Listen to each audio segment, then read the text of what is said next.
सावधान, उशनीर के महाराज शिवी प्रतियोगिता के लिए पधार रहे हैं।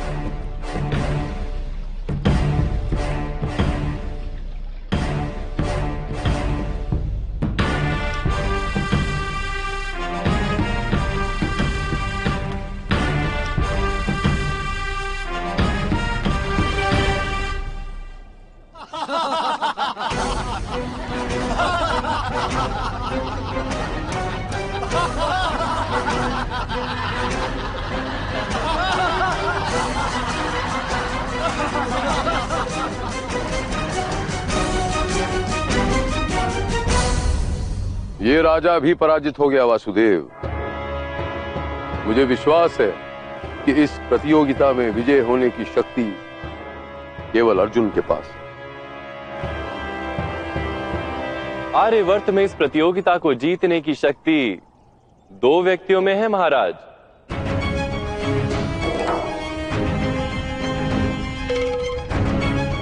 पांडुपुत्र अर्जुन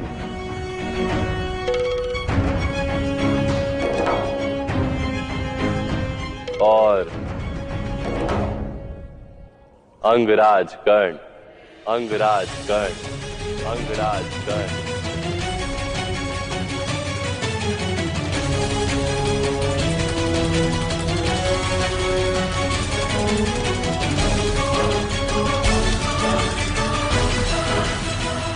किंतु वासुदेव, वो तो सूत पुत्र है।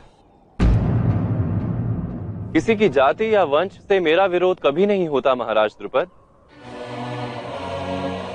सम्मान का अधिकार तो प्रत्येक समर्थ व्यक्ति का है।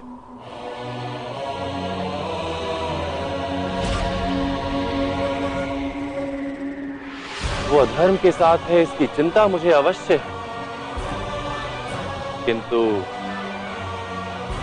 उसे इस प्रतियोगिता में भाग लेने से हम नहीं रोक सकते। फिर भी कर्ण से विवाह करने की इच्छा यदि द्रौपदी की ना हो तो वो मना अवश्य कर सकती है।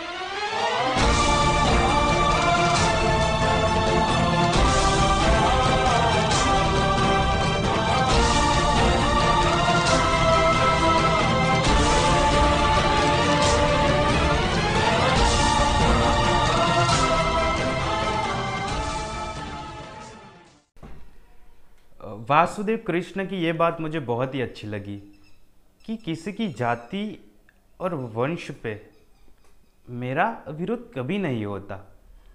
जब महाराज द्रुपद ने कहा कि मुझे विश्वास है कि ये प्रतियोगिता केवल अर्जुन ही जीत पाएगा, तब वासुदेव कृष्ण ने कहा कि इस प्रतियोगिता को जीतने की शक्ति पूरे आर्यवर्त में केवल 2 लोगों के पास है, एक अर्जुन और दूसरा अंगराज कर्ण। अंगराज कर्ण का नाम सुनते ही द्रौपदी एकदम शॉक हो जाती है। उनको लगता है कि अंगराज कर्ण का नाम क्यों दिया, और अगर वो जीत गए तो मेरा क्या होगा। तब महाराज द्रुपद कहते हैं कि वो तो सूत पुत्र है, वो कैसे इस प्रतियोगिता में भाग ले सकता है। तब वासुदेव कृष्ण कहते हैं कि किसी की जाति या वंश पे मेरा विरोध कभी नहीं रहा। मैंने कभी भी ऐसी चीज़ों का विरोध नहीं किया, और सम्मान पाने का अधिकार तो प्रत्येक समर्थ व्यक्ति का होता है। कर्ण सामर्थ्यवान है, वो ले सकते इस प्रतियोगिता में भाग। और ये भी कहा कि मुझे तो चिंता सिर्फ यही है कि वो अधर्म का साथ दे रहे, वरना वो सामर्थ्यवान है और इस प्रतियोगिता में भाग ले सकते हैं, हम उन्हें नहीं रोक सकते।